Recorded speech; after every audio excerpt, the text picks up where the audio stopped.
everybody. Welcome to this BAKERpedia seminar all about par-baked and frozen dough production.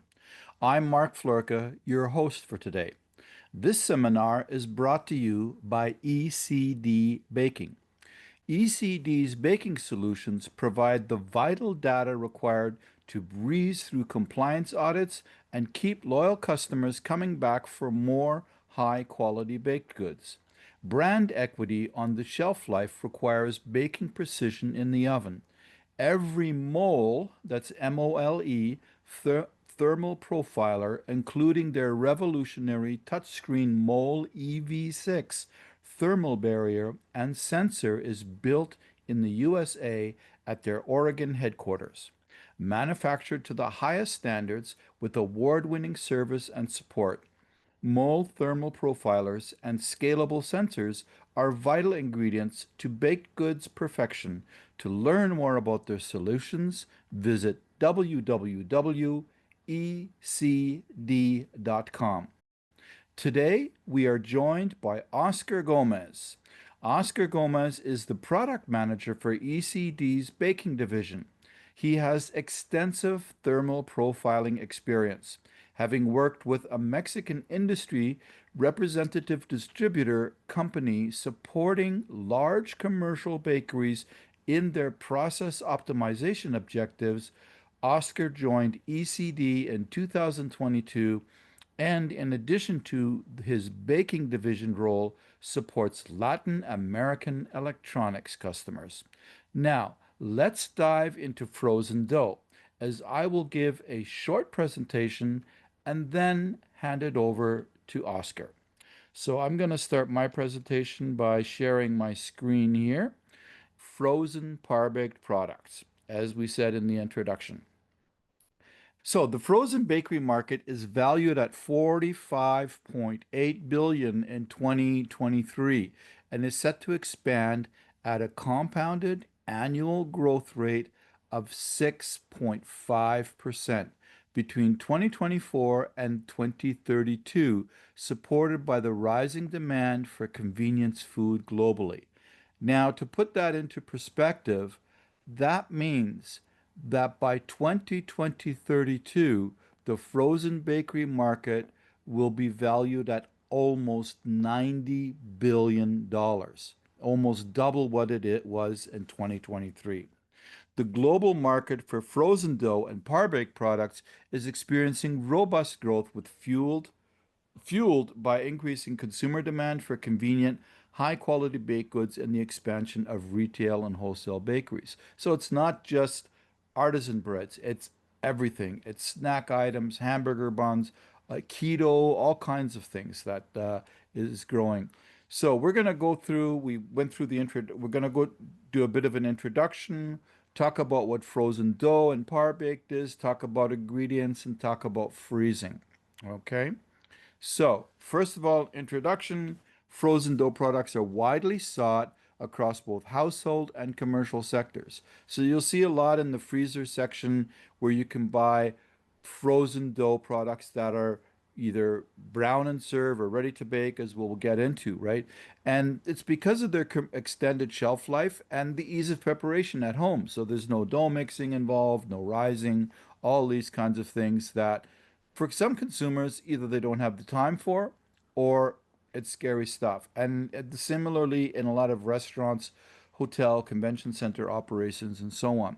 So, what is frozen dough and par-bake? So, there's freezer to proofer, which is a dough that's been formed but not proofed.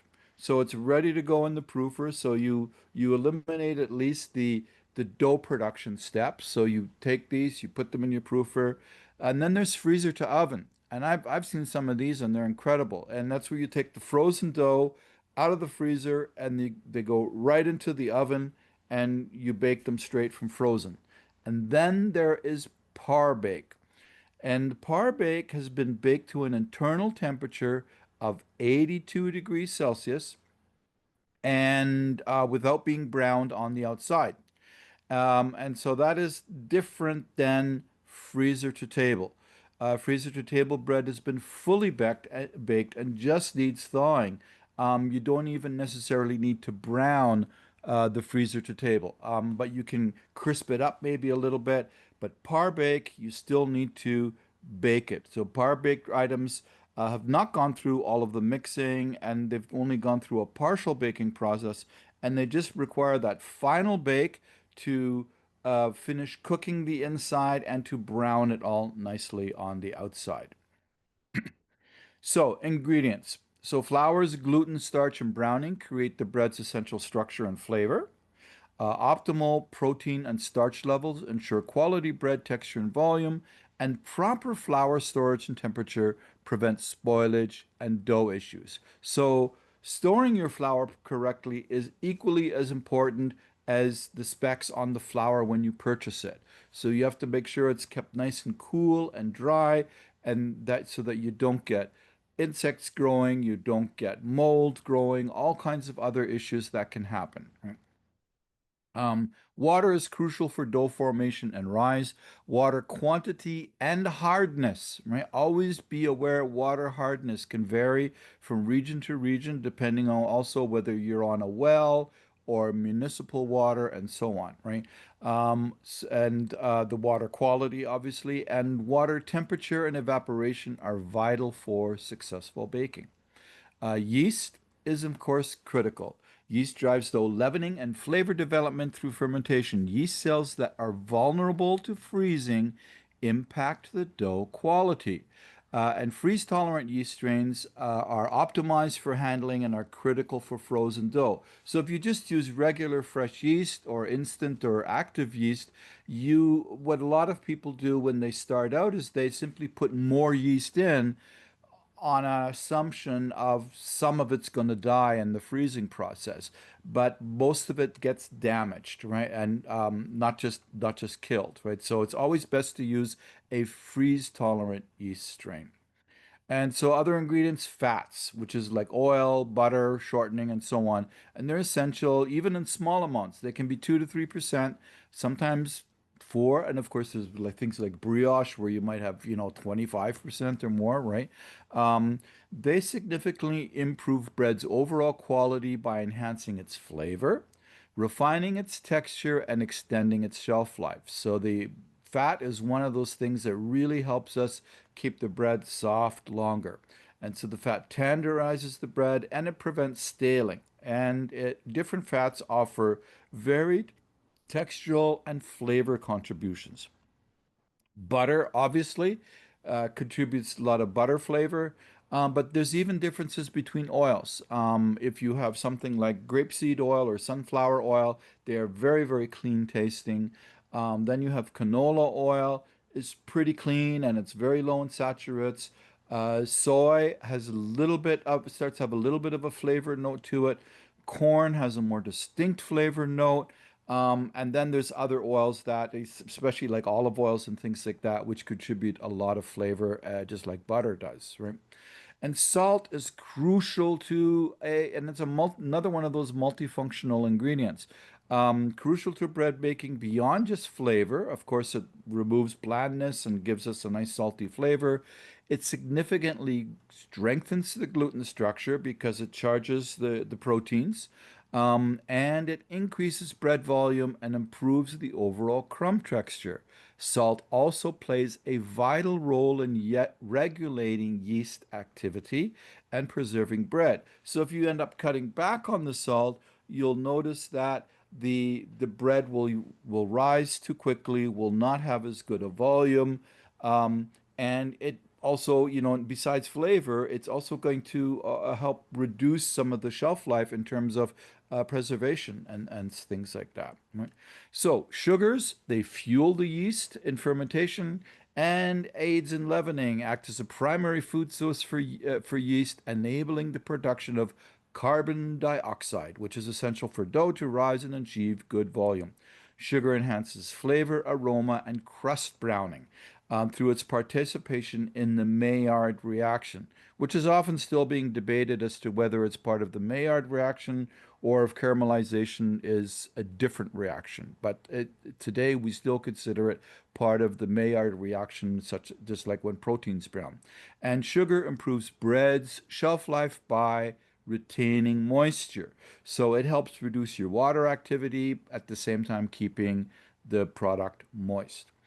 Eggs are incredible. Eggs are very, very versatile and they provide structure and binding, but they also provide as a liquefier in the dough making process. So it's a way to use less water and get your dough liquid enough, but then not have as much water in the process afterwards because a lot of it is through fat systems and it gets bound then by the protein, right? Eggs contribute to flavor, browning, and sometimes leavening, right? An egg substitution for dietary needs require careful consideration. Now, egg substitution is very popular, or egg reduction, because of the cost of eggs in particular today. And so you have to be aware of that is what you're reducing on the eggs. Are you going to be able to replace that protein and the essential oils that you're otherwise be getting from the egg? So there may be dietary concerns there as well. And then there's different dough conditioners. Enzymes. We just did a podcast that's going to be launching later this month, talking all about enzymes. So there's things like alpha amylase, beta amylase, lipase, and so on and so forth. They all provide different conditioning functionality in the dough, reducing agents, inactive yeast, hydrocolloids such as xanthan and locust bean gums and carboxyl methylcellulose, CMC gum, and sucrose fatty acids. These all perform emulsifying activities. Right?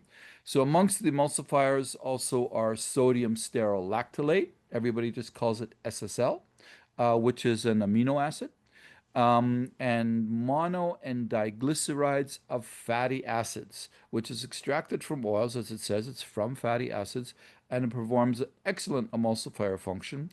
And then there's what we like to colloquially call datum, diacetyl tartaric acid ester of monoglycerides. And these emulsifiers tend to help add a lot of volume to your loaves, right? And lecithin. Lecithin is, of course, considered one of the more recognizable natural or pantry recognizable ingredients for clean label, most commonly extracted from soy, but also from canola or rapeseed. Right? And then there's other specialty ingredients like natural polysaccharides, antifreeze proteins, and ice nucleation agents. So these are things that help with the emulsifying and the freeze process, right? So freezing methods, spiral tunneling, a lot of us are familiar with that. It's like having a gigantic blast freezer where things go through on a spiral in a tunnel. And then there's cryogenic refrigerator freezing. This is done usually with a gas such as liquid nitrogen, or sometimes also what has become popular these days is CO2, carbon dioxide, as well as used for freezing.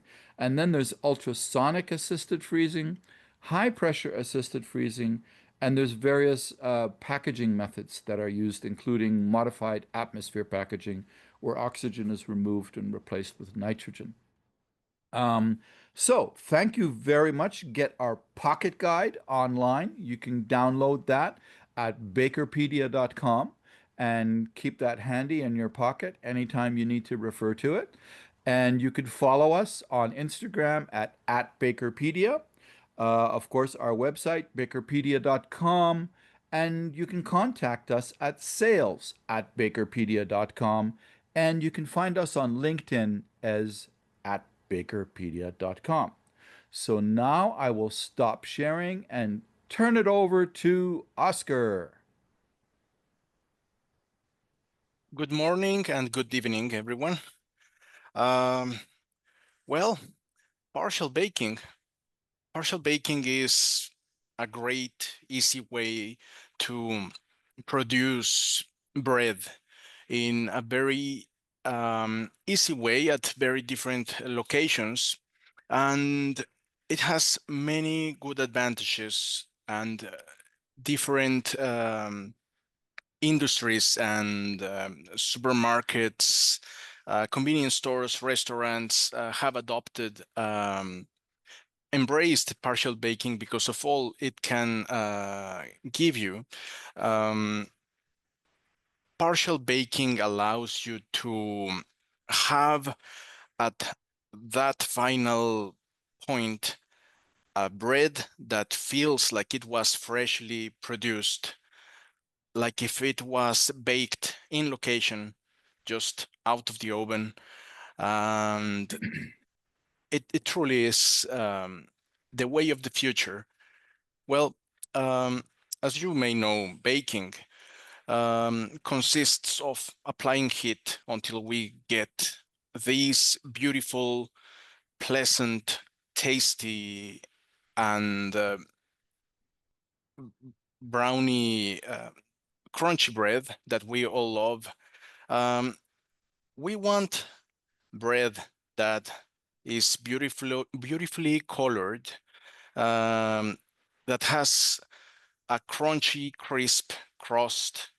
The inside should be creamy, with all these nooks and crannies, spongy enough, and the aroma, it should be a beautiful toasted with smell, and the taste.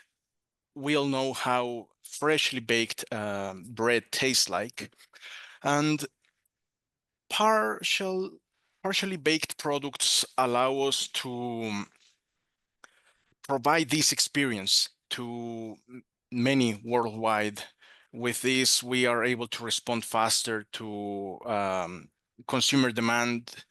Um, it also allows us to make bread last longer.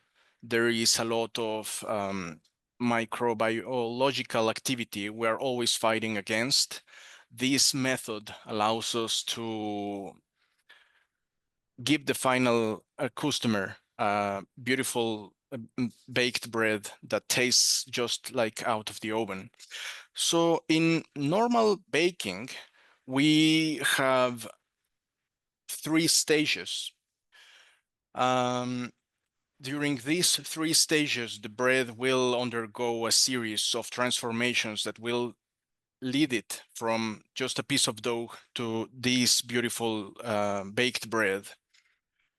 Um, Bread first starts with a stage in which yeast is working hard during the first stage of the baking to increase even more the volume of the bread.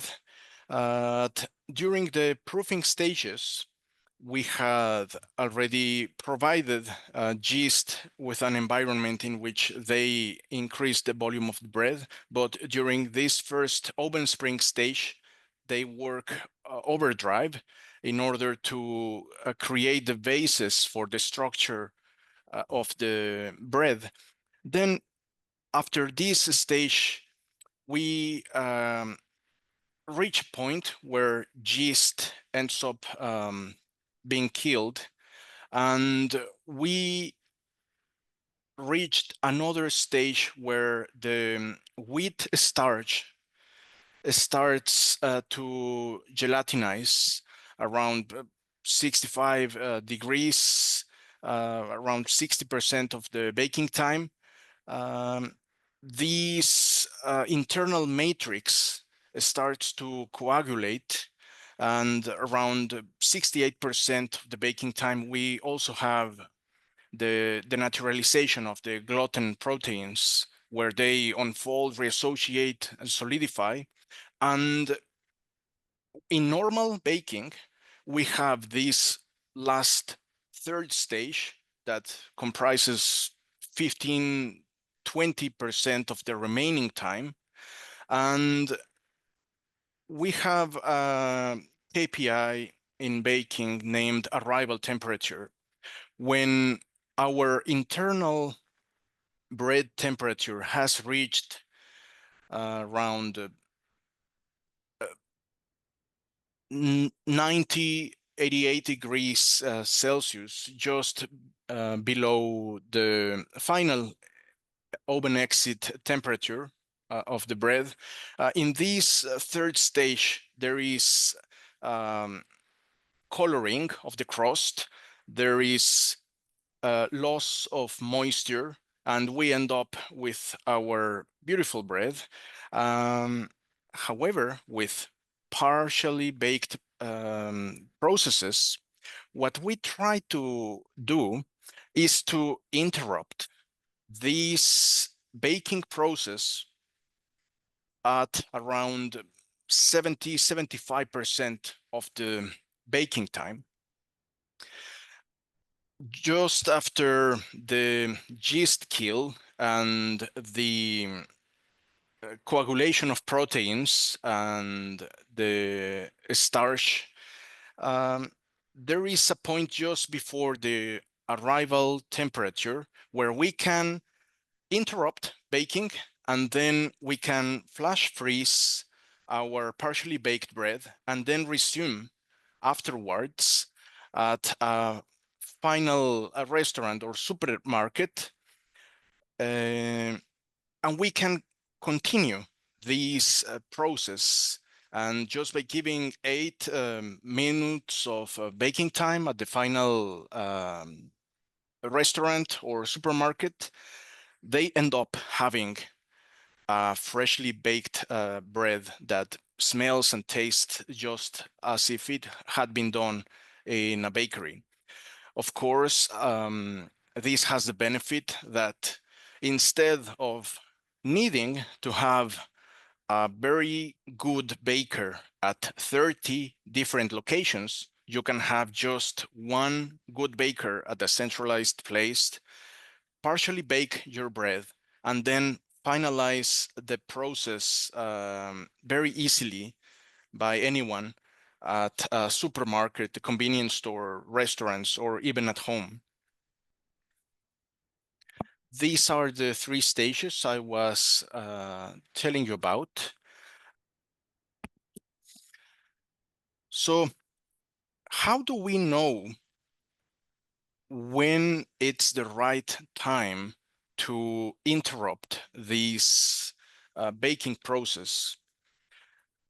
There's a lot of literature, and there's many who will tell you, well, you need to interrupt the process between 8 to 15 minutes, between 50 to 75% of the total time.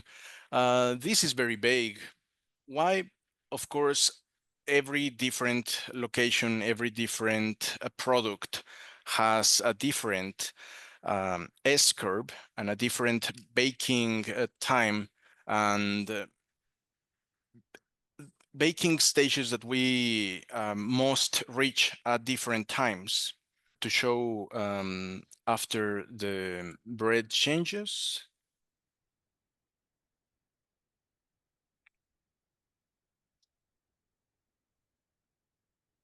So here you have been shown how bread eventually reached this final stage.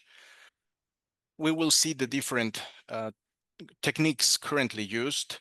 As previously mentioned, you can flash freeze your dough at any stage. There are those who just after giving it shape, they flash freeze it, and then the final location has to put it in a proofer of sorts. But you could also finish the fermentation or proofing at your central location and then leave the baking, be that a total or just the partial third last stage at the final location. The most common one is number 5.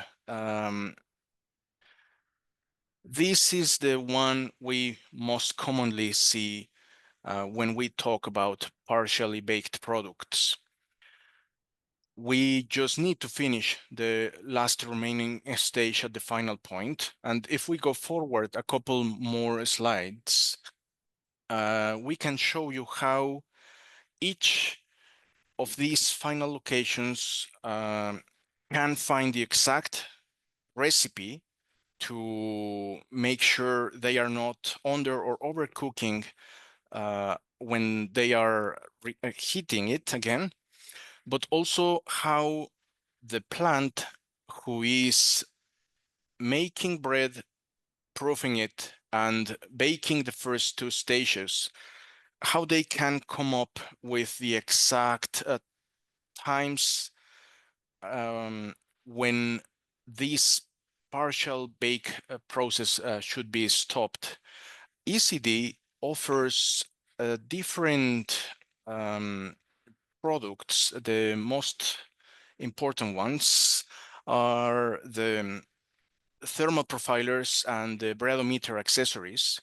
These can be used to measure the internal central temperature of our loaf of bread during the whole baking process.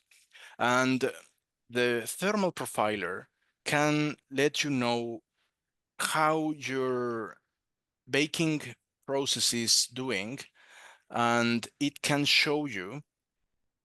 In my screen, I'm showing the thermal profiler with profile inside of it. And in the presentation, you can see a normal S-curve. Um, this thermal profile was measured with one of these small EV6 thermal profilers and a breadometer. And the software automatically tells you where you are having your yeast kill point and also where the gelatinization is occurring. Now, we want to stop the partial baking process halfway between the gelatinization and the arrival. Those values are given to you automatically by the MoldMap software when we feed it with a thermal profile. Now, this one here is another thermal profile, but of a baked product that was interrupted just um, around the stage where it was getting the starch and proteins gelatinized. Using our profiler, no matter what different products you may have, you can determine the exact point when you can halt the process, but also if you are freezing your product, it can also tell you how much time exactly is needed for you to not leave it in the flash freezer more time than needed. Yeah, time is money, energy, costs, and everything else, right? Certainly. Mark, would you like to add more about the process? Well, it's obviously very interesting that the profiler can help you narrow down exactly to pinpoint the doneness that you want to achieve for your parbake. And this will help eliminate inconsistencies. It will help ensure that it is baked sufficiently so that you don't run into other problems that could occur otherwise for during freezing and thawing. And these type of parbake products, generally speaking, don't get slacked out. They go from freezer to oven directly, because slacking out could otherwise introduce other things that are not beneficial, let's call it. Mark was mentioning the ingredients in past slides. I also wanted to add that freezing in general, well, of course, it destroys yeasts and it affects the leavening abilities.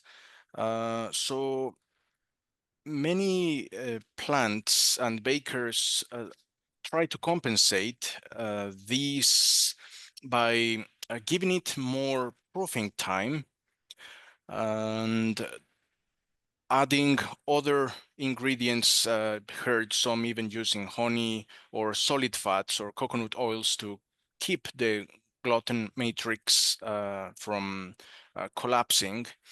Higher protein flours, special strains of yeast, as mentioned before.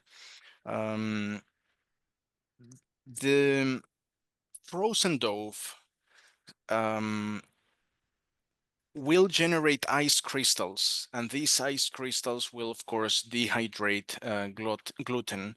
There will be loss of gas, so there are many things to consider to make sure we have a perfect product. You will find if you try to do it with just normal ingredients and normal flour that there's hardness, less volumes, and by using other specialized ingredients, we can ameliorate those uh, problems caused by frozen doughs.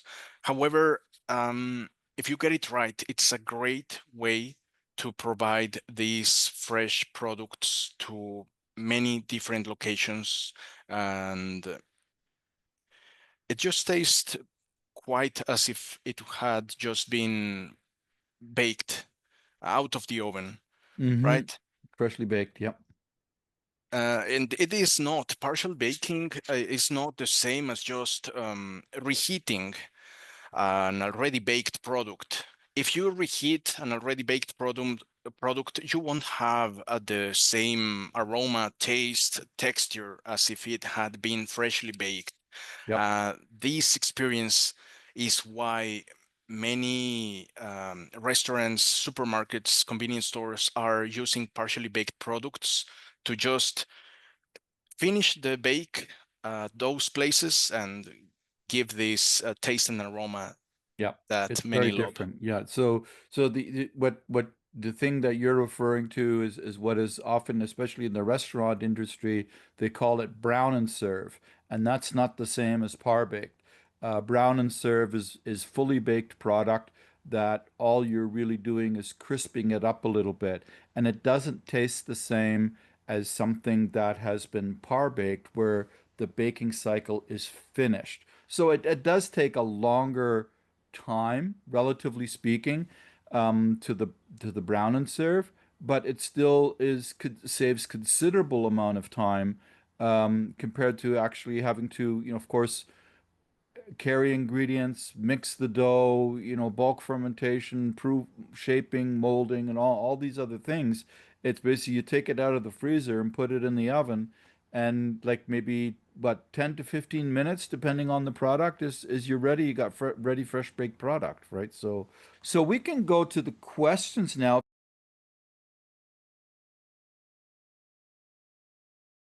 Need to? No. The leavening is already complete at that point. I think what we see often is in frozen pizza products, and frozen pizza is a little bit different than par-baked bread because the frozen pizzas are usually not baked at all. They are basically frozen bake-off, right? So there they are helping to compensate for some of the loss of the CO2 gassing that you get in pre-proofing to before freezing. Because pizza is just so small and so thin, even if it's a thicker crust pizza, it's not like having a croissant or something like that. And so there is a little bit of baking powder is often added to help compensate in producing a little more CO2. But it's a careful balance because the pH of the baking powder has an effect on the crumb structure and the taste and everything. It is just a very small support role, not a major role, right?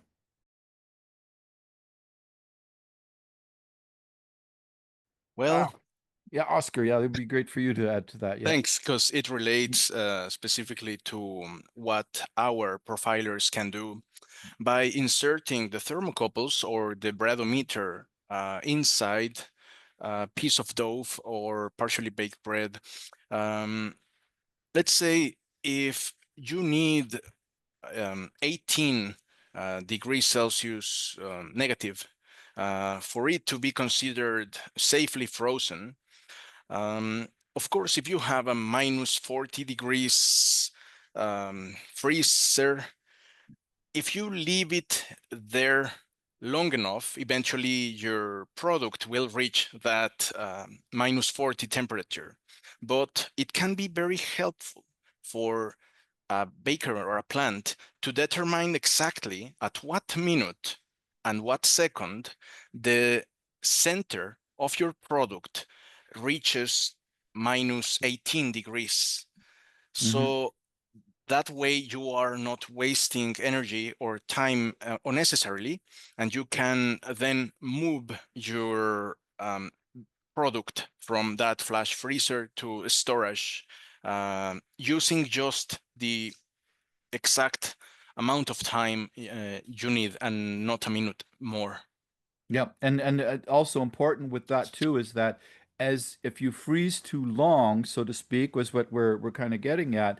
If you if you leave it in longer than you need to achieve the minus 18, there's two things that happen.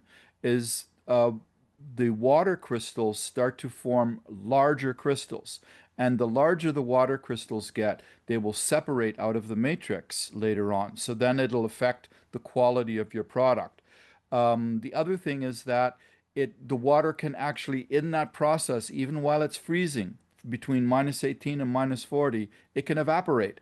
And so then you lose water in the process. So you lose time, you lose energy, you lose quality, and you lose water. So there's four things that you can lose by freezing too long. So the breadometer in the mold is very helpful in determining that pinpoint accuracy of hitting minus 18.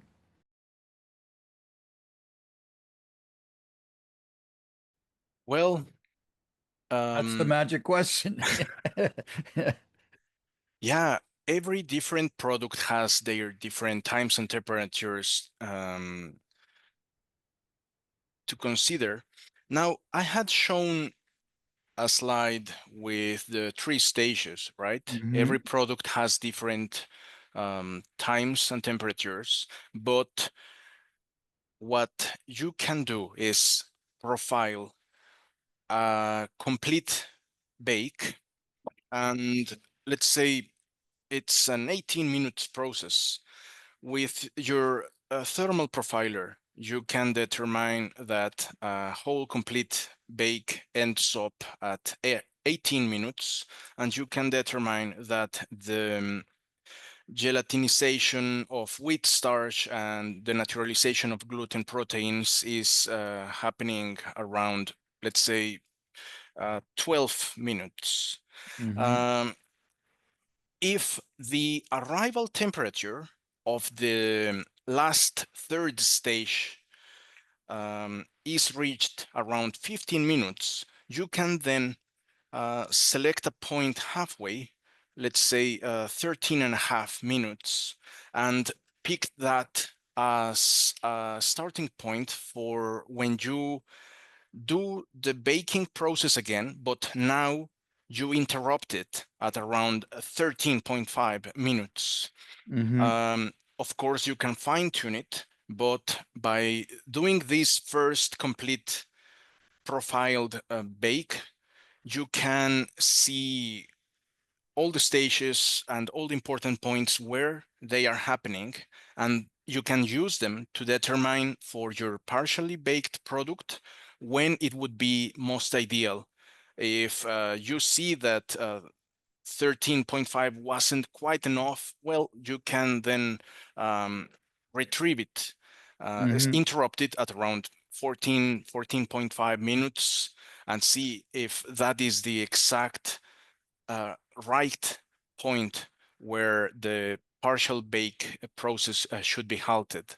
So it helps a lot because there is no other real way to know what's happening inside your product than by just inserting a probe and measuring the internal temperatures of it. Yeah, and to clarify, the internal temperatures that are reached is how you determine those timelines. So how long does it take to get to 82, which is your gelatinization, and how long does it take to get to 95 as your arrival time, so to speak? And then you kind of split the difference between those two and use those points somewhere in there to find the ideal for your par-baked product. Now, people may say all you need to do is reach gelatinization and then shock freeze. If you have a setup that can do that, great. But the time from the oven to the freezer is critical. It needs to be very short, and that also requires a lot of energy then to remove all of that heat quick enough to maintain the stability so that when the par bake is finished, that it's still like fresh bake. So most go a little over 82. So somewhere between 82 and 95 is depending on your product, which has got a lot of different things. It's how much fat, how much sugar, how much water, other grains and things. So there is no hard and fast rule that everything must be par baked to 85 degrees Celsius. You have to find the right point for your product. Is that so? And that's where something like the mole comes in to help you pinpoint that timeline.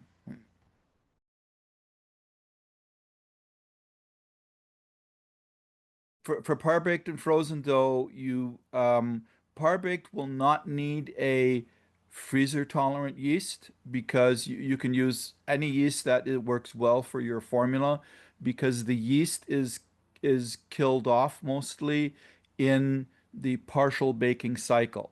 So what is happening post par bake is primarily setting the rest of the proteins and the starches, right? And then the browning and so on, right? There isn't any more leavening taking place. Um, for things that are frozen dough, when you are freezing before proofing or freezing even after proofing, because there's still going to be some life left in the dough, as we say as bakers, is that there a freezer tolerant yeast is preferred, especially for frozen dough that is not proofed, because otherwise the yeast will not survive the freezing process. We have to remember that yeast is a living organism. So if you went into a -40 blast freezer without your parka on, how long you gonna last, right? And so it's kind of like that for yeast too. So it will not survive. So these are specialty strains that are protected so that they will survive the freezing process and so that ice crystals won't pierce their cell and kill them or damage them. You got anything to add to that, Oscar? Oh, you're right. You do need specialized strains that are able to withstand these freezing temperatures. Yeah, and we point that out in the pocket guide too. So don't forget to go to bakerpedia.com and get your pocket guide. You also want to have that handy, right?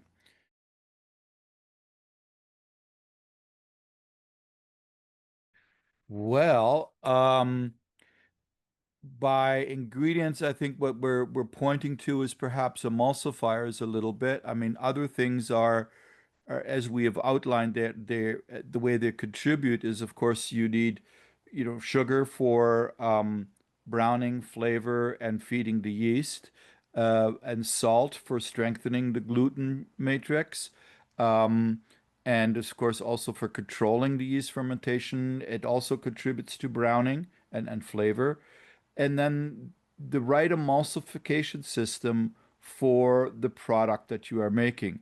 If you are making something that is relatively high in fat, then things like monodiglycerides and SSL are usually very helpful, right? If it is a leaner type of product, anywhere from 0 to 4% fat, let's say, for example, then datums are very helpful to also help with the low volume, right? So there's a lot of different things in combination, enzymes as well, of course, and even things like ascorbic acid can be beneficial in the right amounts, depending on, again, it's something that you have to look at the total formula and the process. Is there one thing about baking is that as simple as bread often seems to a lot of us, It is a very complex process that has a variety of different things that need to be looked at and approached. You have to look at the whole picture. You can't look at just one ingredient in isolation.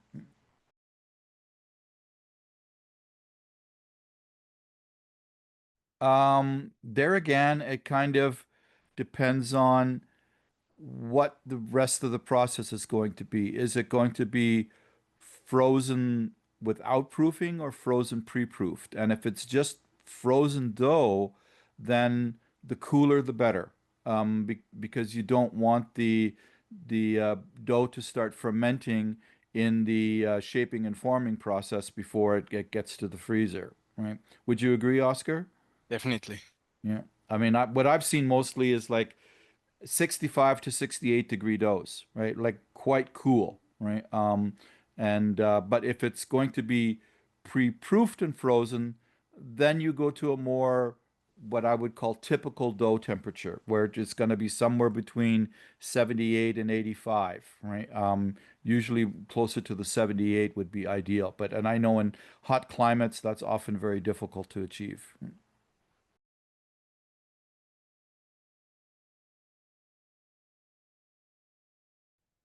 Well, if I may, this is a good one.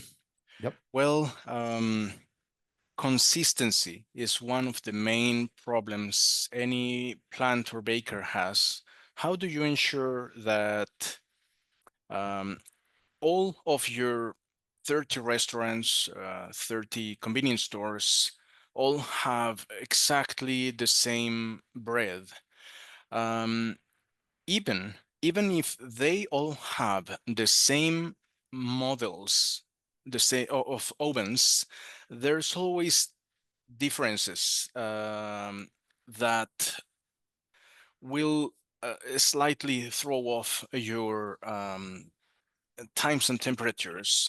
So there are many who try to profile, let's say, once a month, once every 2 months, and try to see that the internal temperatures of the bread at those locations, no matter what the ambient oven zone temperatures may be, the internal temperatures of the center of the bread must all reach the exact same stages and temperatures at the exact minutes and seconds. So as long as you can ensure that, if you're not getting the exact same times and temperatures, you can slightly increase or decrease the temperatures of your oven at the final location so that you make sure that the product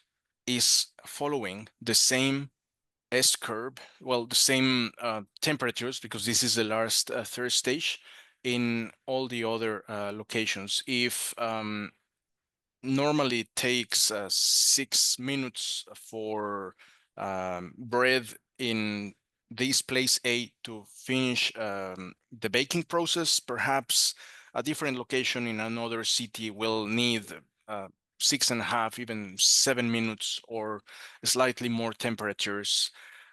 This can be fine-tuned by using these thermal profilers. So two ovens are never the same, even if they are the same model or they were built the same day. The only way to make sure that you are getting consistency between all locations is by trying to see what's going on inside with thermal profiler.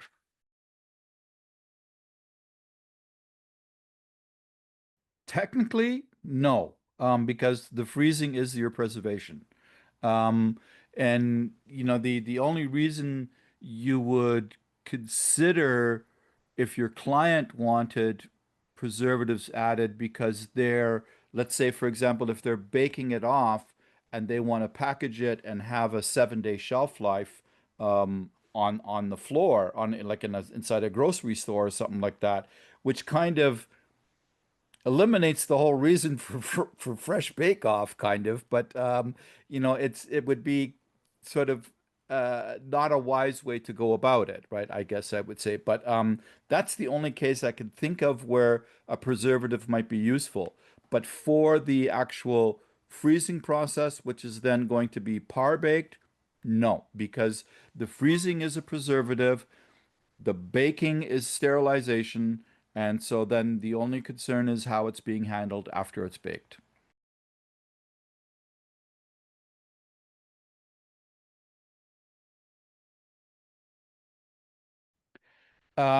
It is more the sodium ion, from what I understand, and I'm not a protein expert, but from what I understand from the protein scientists I used to work with before, is that it's the sodium ion that is providing the strengthening effect, the way it charges the amine group on the end of the amino acids, which are attached to a carboxyl group, I think it is. Um, and the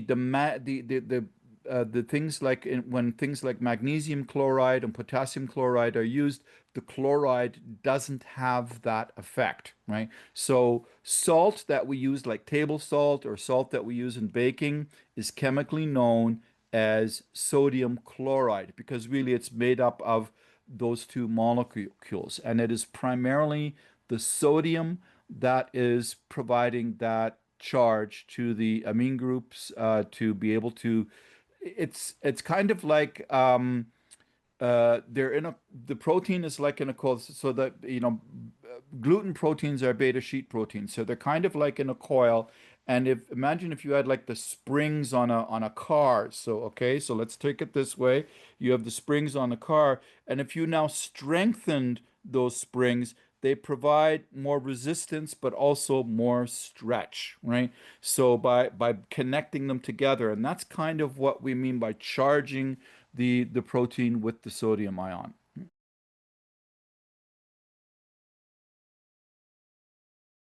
I'll give it a week. No, I'm being silly. No, absolutely, as quickly as possible.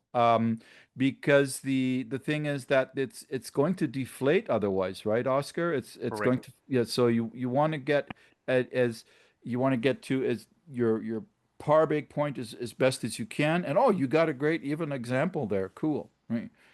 Yeah, definitely. As fast as possible. Yep.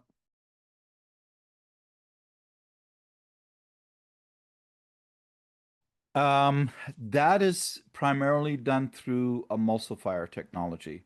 So working with your suppliers relative to your type of formula. I mean, fat will help to some degree on its own because of the way it lubricates the gluten. It also sort of protects it a little bit. But there's other emulsifiers in combination of things, like sometimes using, for example, a combination of lecithin, xanthan, and locust bean gum provides kind of a system that protects that gluten structure and gives it the ability to rise very well, right? And after the frozen bake off, like after the freezing and bake off later on. So I would say lean on the specialist among your suppliers relative to your formula, right? Do you have any other insights on that, Oscar? No, definitely. I've heard those are used much lately in Yeah, order to compensate the yeah. damage it could cause. Yeah. Yeah, and enzymes might be helpful too. Certain protease enzymes may be beneficial in giving the gluten a certain strength or flexibility that the ice crystals don't damage the network. So I'm not an enzyme specialist, but we have a wonderful sponsor who can be very helpful with that. If you want to contact them, and you can get lots of information there as well. All right, so that's it today, everybody. I hope you enjoyed this Baker View.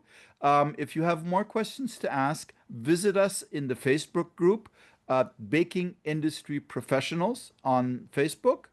You can also find us on LinkedIn and Instagram. And, as we said before, all the things. And don't forget the Pocket Guide. And thank you to ECD as our sponsor for this wonderful presentation. Oscar, you did great, and really look forward to doing more of these with you guys. And Visit ecd.com as well and get more information from them too, because these profilers are incredible. They're really, really helpful. Right?